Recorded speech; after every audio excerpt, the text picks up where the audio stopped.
My sister got pregnant and took my room. My parents shipped me away, but 10 years later they came crawling back for my help. So, I'm 24, male now, but this all started when I was 14. My sister, Emma, 17, female at the time, now 27, has always been the golden child in our family. Our parents, Dad, 45, male, Mom, 43, female, basically worshipped the ground she walked on. But things got way worse when Emma announced she was pregnant with her loser boyfriend Tyler's, 19, male, baby. You'd think my parents would be pissed, right? Nope.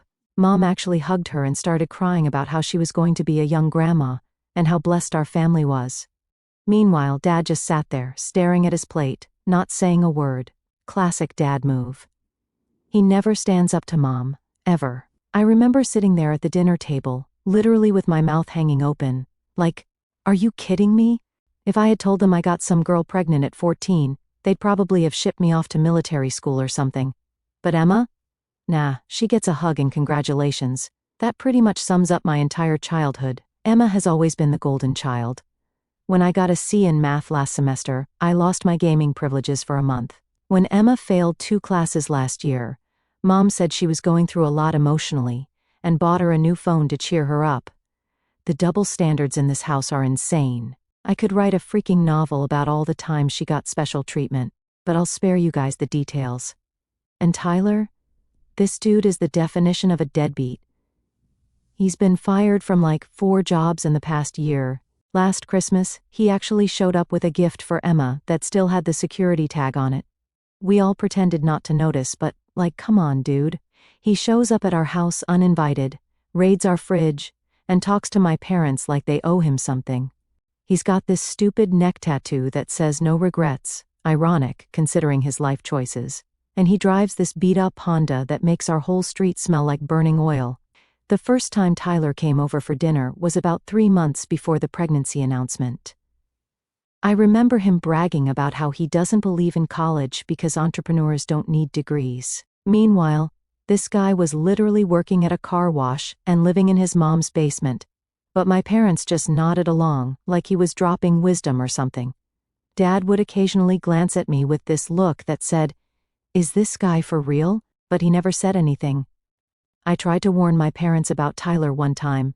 I overheard him on the phone in our backyard, talking about how he'd been kicked out of his previous girlfriend's place for borrowing her dad's credit card. When I told my mom, she just said, "People deserve second chances, honey."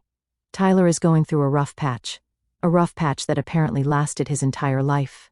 The thing about growing up as the less favored child is that you start to doubt yourself. For years, I wondered if I was just imagining things. Maybe I was the problem. Maybe if I was more like Emma, outgoing, popular, pretty. My parents would treat me the same way. I tried so hard to get their attention.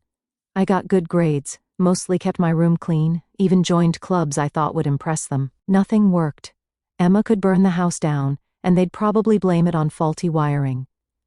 I remember this one time when I was 12, and Emma was 15. We both had events on the same night, my science fair and her chorus concert. Guess which one my parents attended? Yep. They went to watch Emma sing one line in a group number, while I stood alone next to my project on renewable energy that had taken me weeks to complete. My teacher kept asking where my parents were, and I just said they were stuck in traffic. They didn't even bother to come by afterward. I won second place, by the way. Not that they ever knew or cared. About a week after the pregnancy announcement, Mom called a family meeting, which I knew meant bad news for me. Emma showed up 20 minutes late, as usual, whining about how her back hurt from carrying a human life. Mom immediately jumped up to get her a special pregnancy pillow while I just rolled my eyes. They made us all sit in the living room, with Mom and Dad on the big couch, Emma sprawled out on the love seat, and me stuck in that uncomfortable wooden chair from the dining room. Yeah, even the seating arrangements in our house were a metaphor for where I stood in the family hierarchy. Then they dropped the bomb. With the baby coming, they needed to rethink our living arrangements. Basically, I was being shipped off to live with my grandparents in Florida so Emma could use my room as a nursery. "It's only temporary," Mom said, not even looking me in the eye. "Emma needs our support system right now." I looked at Dad, hoping he'd say something, anything, to defend me. He just mumbled, "It'll be good for you to spend time with Grandpa and Grandma." They have that nice pool. Like a freaking pool makes up for being exiled from my own home. Emma actually had the nerve to say, "You should be grateful. At least you don't have to deal with midnight feedings and diaper smell." Then she laughed and added, "Plus, I've always wanted your room. It gets better sunlight for the baby." I remember just sitting there, completely stunned. They were discussing my entire future like I wasn't even in the room, like I was some piece of furniture they could just relocate when it became inconvenient. I kept waiting for someone to say, "Just kidding," or offer some alternative, but it never came. "When exactly am I supposed to leave?" I finally asked, my voice cracking embarrassingly. "Well," Mom said, checking her calendar on her phone.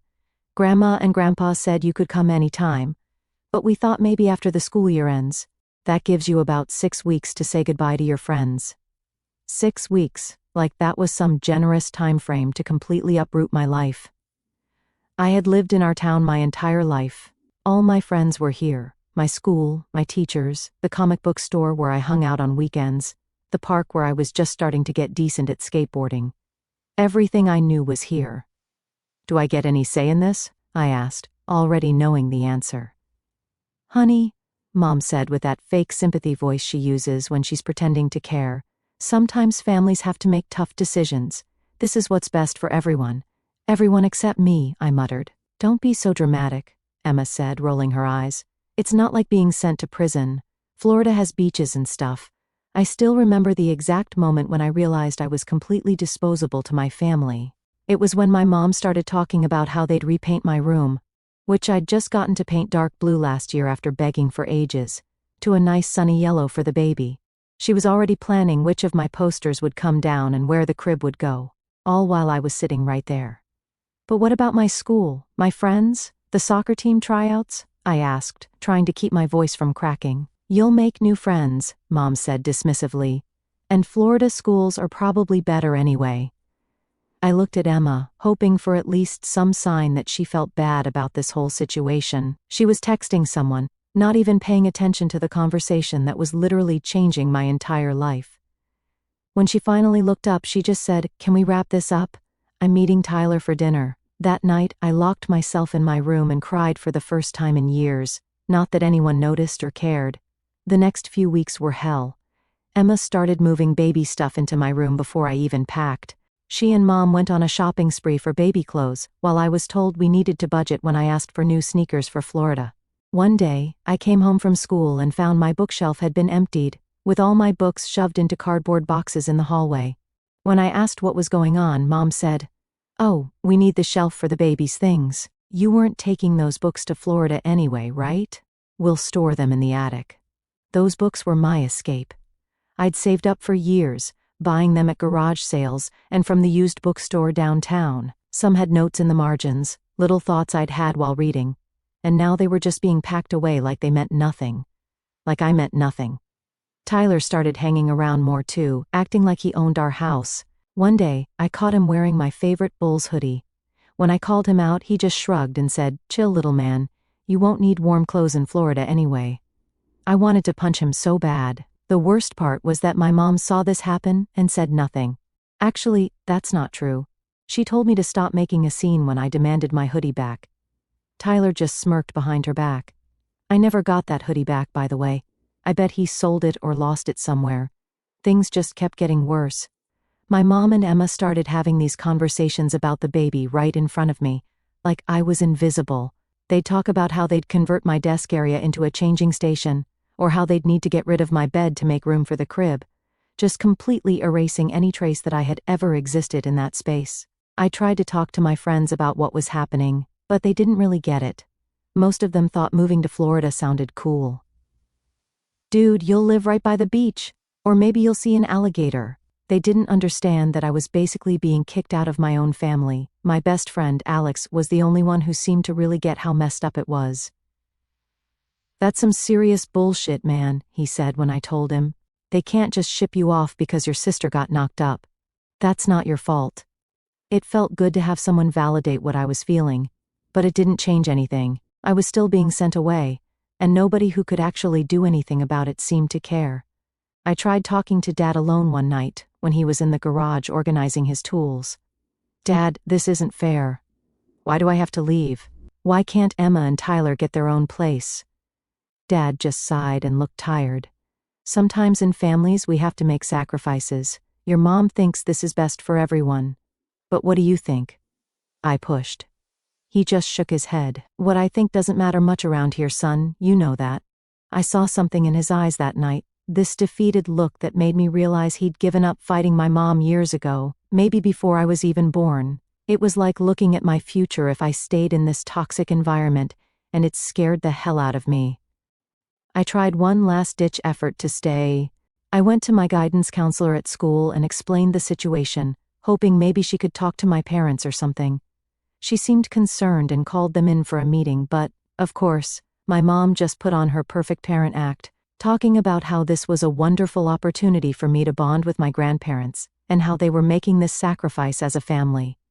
The counselor bought it completely. As we were leaving her office, Mom squeezed my shoulder so hard it hurt and whispered, "Don't ever try to embarrass this family again." The final straw was overhearing Emma on the phone with her friend. She was laughing and saying, "Yeah, it's perfect. The brat is getting shipped off, so the baby gets a whole nursery. Mom already promised to help with night feedings, so I can still hang out sometimes." That's when I knew I was just an inconvenience to them, a problem they could solve by sending me away. To Emma, I wasn't a brother who was having his life uprooted. I was just the brat who was in the way of her perfect little setup. The day before I left, I decided to go see my old treehouse in the woods behind our neighborhood. My dad and I had built it when I was 7, one of the few times he'd actually spent real quality time with me. It was nothing fancy, just some plywood and 2x4s, but it had been my special place for years. I hadn't been up there in a while, had kind of outgrown it, but suddenly it seemed important to go there one last time. When I got there, I found that someone had pulled down the ladder and spray-painted "Tyler was here" across the front. The small window was broken, and there were beer cans and cigarette butts inside. I sat there for hours, just staring at this symbol of my childhood, that had been invaded and ruined, just like everything else in my life. My last night at home, nobody even made a special dinner or anything. Mom was busy helping Emma register for baby gifts online. Dad watched TV in silence. I ordered a pizza with my own money and ate it alone in my nearly empty room, sitting on the floor since my bed had already been disassembled to make room for the crib that had been delivered that morning. So, I moved to Florida to live with my grandparents when I was 14, right before starting high school. Living with Grandma, 68 female, and Grandpa, 70 male, wasn't terrible. They treated me way better than my own parents did. But starting high school in a new state where I knew literally nobody sucked majorly. I was the new kid with the weird accent. Apparently, I have a northern accent in Florida. My first day at school, some kid asked where I was from and why I'd moved. When I explained that my pregnant sister needed my room, he looked at me like I'd grown a second head. "Dude, that's messed up," he said. It was the first time anyone had validated that what happened to me wasn't normal or okay. I nearly cried right there in the cafeteria. The first month was rough. I kept to myself, mostly eating lunch alone and coming straight home after school. Grandma would have snacks ready and actually ask about my day, not just a generic "how was school?" but specific questions about my classes and teachers. It was weird having an adult actually interested in my life. One afternoon, I completely broke down while doing homework at the kitchen table, just started sobbing out of nowhere. Grandma sat with me, not saying anything, just rubbing my back until I could breathe again. Then she said something I'll never forget. "What your parents did wasn't right, and you're allowed to be angry about it. But don't let that anger burn up everything good inside you." Grandpa was cool too. He had this workshop in the garage where he built furniture, and he started teaching me how to use the tools. He said I had good hands for detailed work. It was the first time anyone had ever complimented me on being good at something physical. Dad had never bothered to teach me that kind of stuff. The first time I built something on my own, a simple wooden box with dovetail joints, Grandpa displayed it on the mantel like it was some priceless artifact. He showed it to everyone who came over, bragging about how his grandson had made it. I pretended to be embarrassed, but, honestly, it felt amazing to have someone proud of me. I barely heard from my family back home. Mom would call like once a month with awkward small talk, then spend 20 minutes showing me pictures of Emma's baby girl, Olivia, through FaceTime. Dad would get on for a minute at the end, just to say, "Be good for your grandparents," before hanging up. Emma never called or texted unless she needed something. The first time Emma called me directly was about 3 months after I moved. I was actually excited to see her name on my phone. Maybe she missed me. Nope. She wanted me to convince Grandma and Grandpa to send a bigger check for the baby's christening gift. I hung up on her. For my 15th birthday, my parents sent a card that arrived 3 days late. Inside was a $25 iTunes gift card and a generic message. Not even a "we miss you." Grandma and Grandpa, on the other hand, threw me an actual party with a homemade cake and took me to pick out a decent laptop for school. The contrast couldn't have been clearer. Slowly I started to adapt to my new life. I joined the computer club at school, where I met some decent people who didn't care that I was the new kid. One guy, Marcus, lived in my grandparents' neighborhood, and we started hanging out. His parents were divorced, and he split time between households, so he kind of understood what it was like to be caught in the middle of family drama. I discovered I was actually pretty good with computers. My new laptop became my obsession. I taught myself basic programming, how to troubleshoot hardware issues, even a little graphic design. Grandpa noticed my interest and started bringing home broken electronics from yard sales for me to tinker with. "Either you'll fix it, or it was already broken, so no harm done," he'd say with a wink. I worked hard in school, got straight A's, joined a computer club, and got a part-time job at the local Best Buy when I turned 16. Grandpa taught me about saving money and investing. I put away every cent I could. I had this plan forming, a way to never be dependent on my parents again, to never be in a position where they could just dispose of me when I became inconvenient. Working at Best Buy was a game changer. Not only did I make decent money, but I learned a ton about different tech and how to talk to customers. My manager, Rick, took me under his wing and started giving me the more challenging repair jobs. "Kids got a knack for finding the problem," he'd tell the other employees. For the first time, I felt valued for my skills. By junior year, I had actually made some good friends, joined the track team, and started dating this girl named Melissa.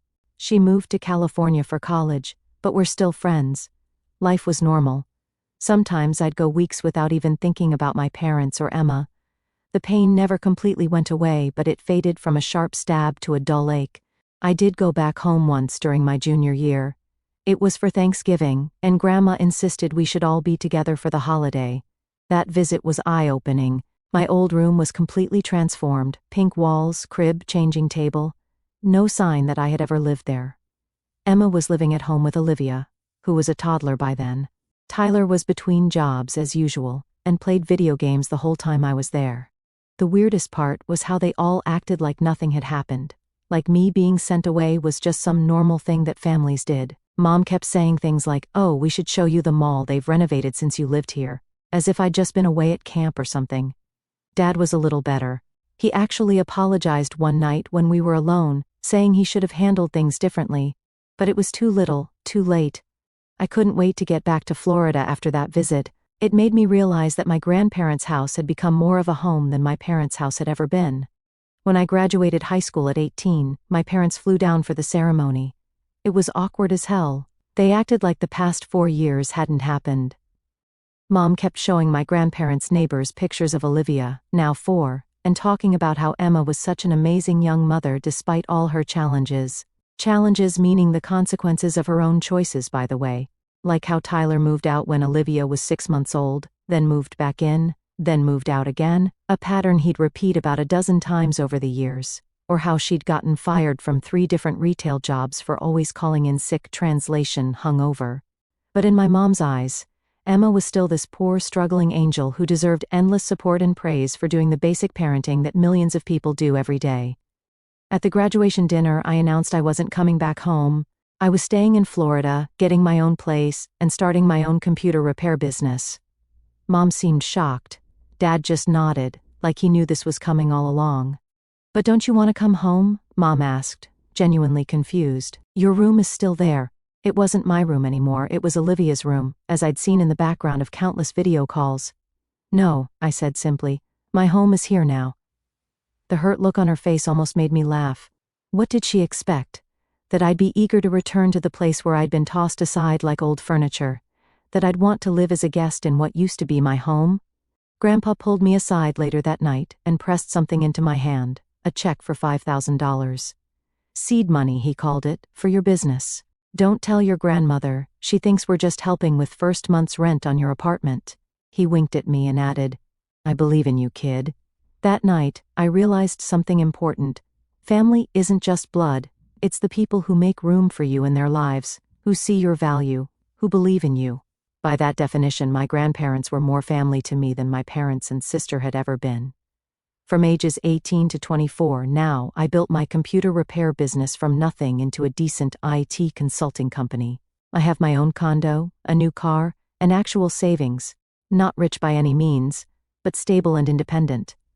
Those first couple of years on my own were tough.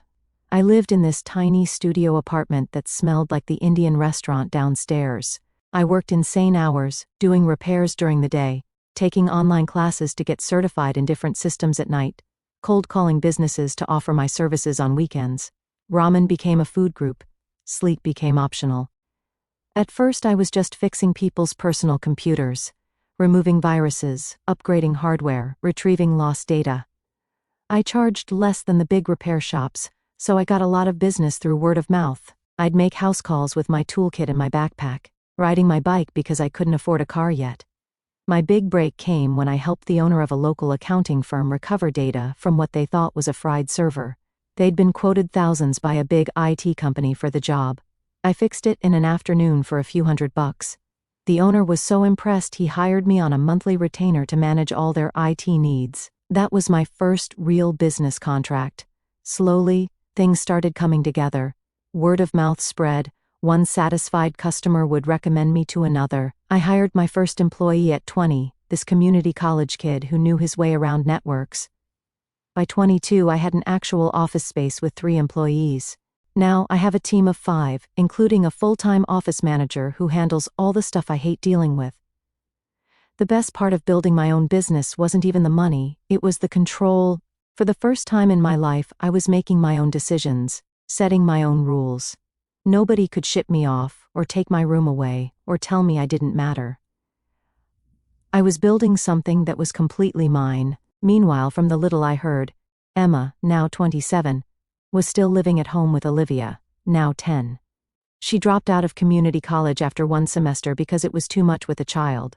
Tyler had been in and out of their lives, mostly borrowing money and disappearing for months at a time. Every now and then, I'd get updates via holiday cards or the occasional call from Dad. Apparently, Tyler got another girl pregnant when Olivia was 3, which caused drama for a while. Then he went to jail for a few months, for driving on a suspended license with an unregistered gun in the car. Quality guy, that Tyler. Emma had this pattern of getting jobs and quitting or getting fired within a few months. Retail, waitressing, receptionist, nothing ever stuck. She always had excuses. The manager was mean, the hours were too long, the customers were rude. But from what I could tell from Dad's careful comments, the real issue was that she just didn't want to work. Why should she when my parents were there to bail her out? On Olivia's 7th birthday, I sent her a tablet preloaded with educational games and ebooks. It was probably more expensive than I should have spent, but I wanted her to have something really nice. A few days later, I got a text from Emma with a photo of Olivia holding the tablet.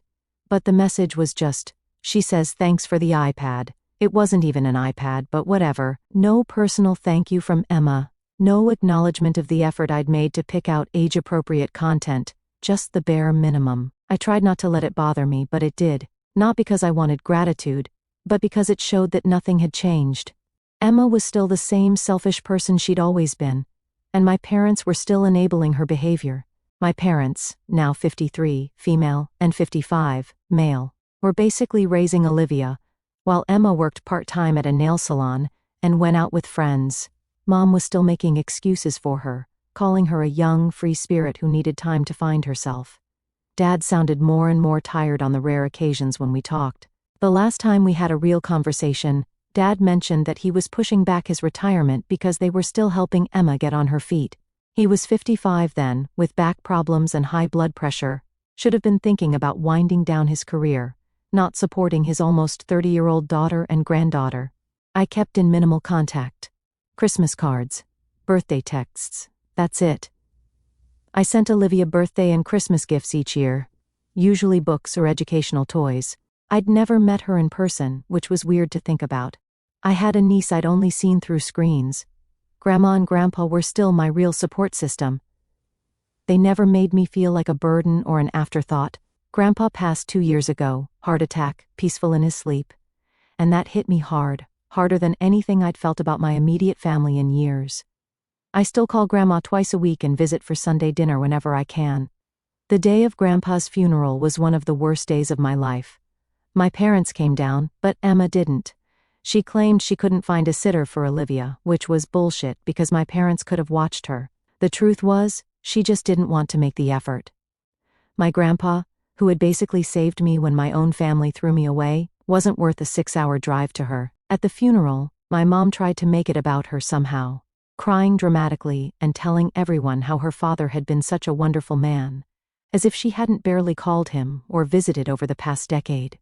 Dad, at least, seemed genuinely sad and helped a lot with the practical arrangements, which I appreciated. After the funeral, I overheard Mom telling one of Grandma's friends that they were so worried about how I was coping with the loss, and how they'd offered to have me come stay with them for a while, which was a complete lie. They'd done nothing of the sort. That was Mom for you, always performing for an audience. On my 23rd birthday, I got a text from Emma that just said, "Happy B-Day, bro, no capitalization, not even my name." I hadn't heard from her directly in over a year. About an hour later, she sent another text, asking if I could loan her $800 for car repairs. I ignored it. She sent 3 more messages over the next week, each getting progressively more guilt-trippy, until the final one accused me of abandoning the family and not caring about my niece's safety since she needed a reliable car to drive Olivia to school. I finally responded with, "Ask Tyler or Mom and Dad. They're your support system, remember?" She didn't text again after that. That's the thing about people like Emma, they only remember you exist when they need something from you. 10 years of basically no contact, and suddenly I'm supposed to hand over money because we're family. The audacity was almost impressive. Meanwhile, I was building a life I was proud of. My business was growing steadily. I had good friends, dated occasionally. Nothing serious, but not for lack of trying.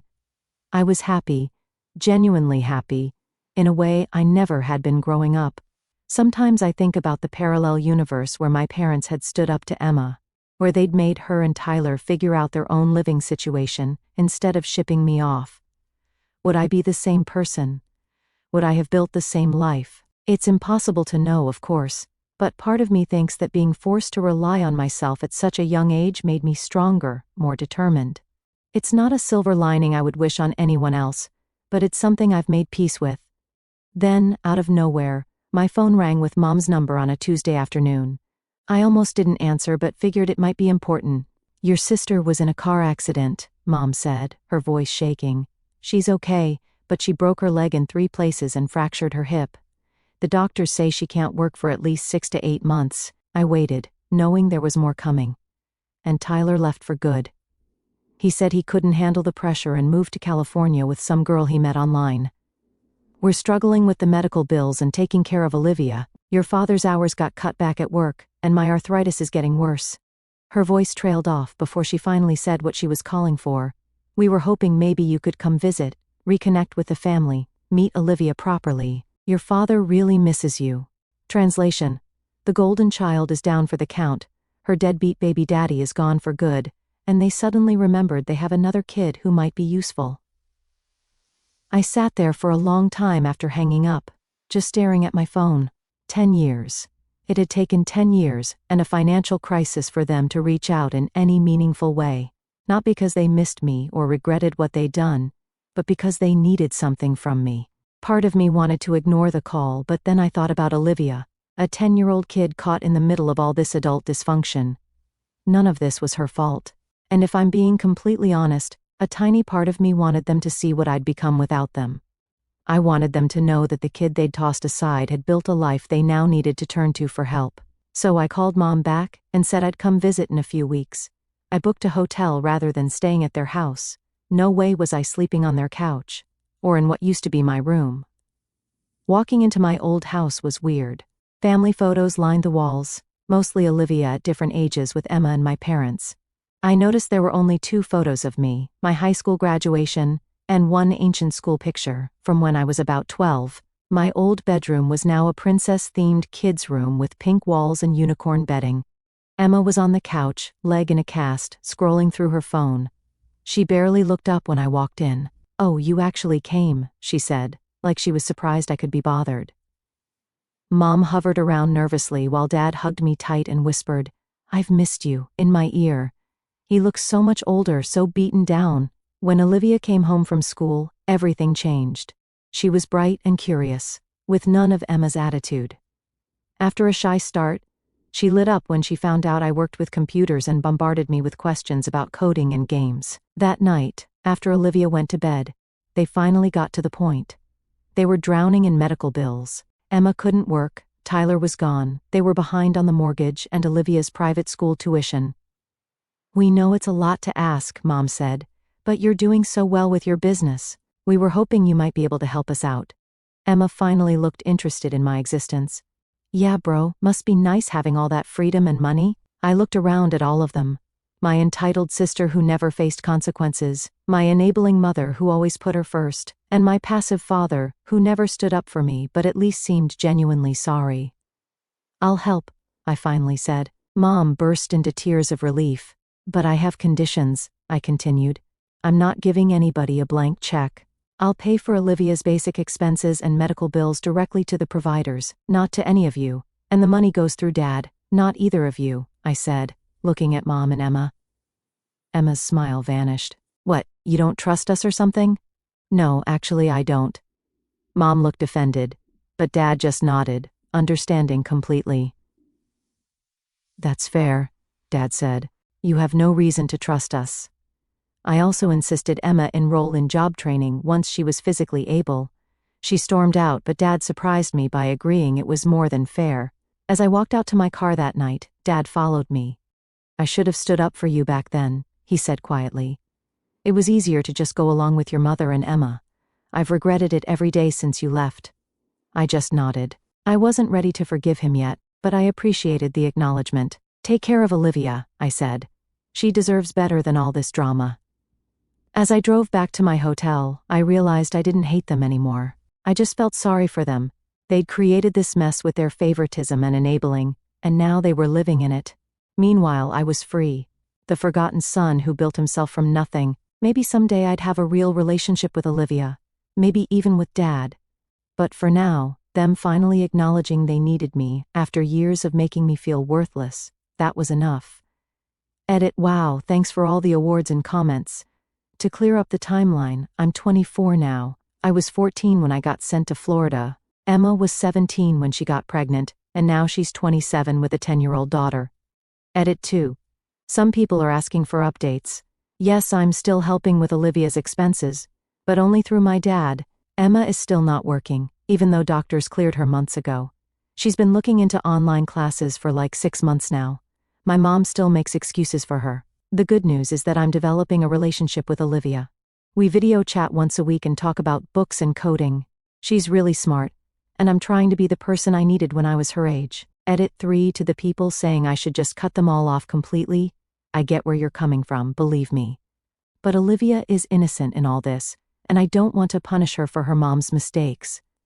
And no, I didn't move back. I visit occasionally to see Olivia and Dad, but my life is in Florida now. Edit 4. Thanks for all the kind comments and messages. This blew up way more than I expected. To those asking if I'd take Olivia if something happened to my parents, in a heartbeat. She deserves a chance at a normal life. To everyone sharing similar stories, I'm sorry you went through that, and I hope you found peace like I'm trying to. Edit 5. Last update because this is getting huge. A lot of you are asking if my grandma knows I'm helping my parents financially. Yes, she knows, and she supports my decision to help Olivia, though she has choice words about my sister that I won't repeat here. Grandma is a wise woman who taught me that sometimes being the bigger person doesn't mean letting people walk all over you. It means setting boundaries while still doing the right thing. Miss you, Grandpa. Wish you could see the man I've become.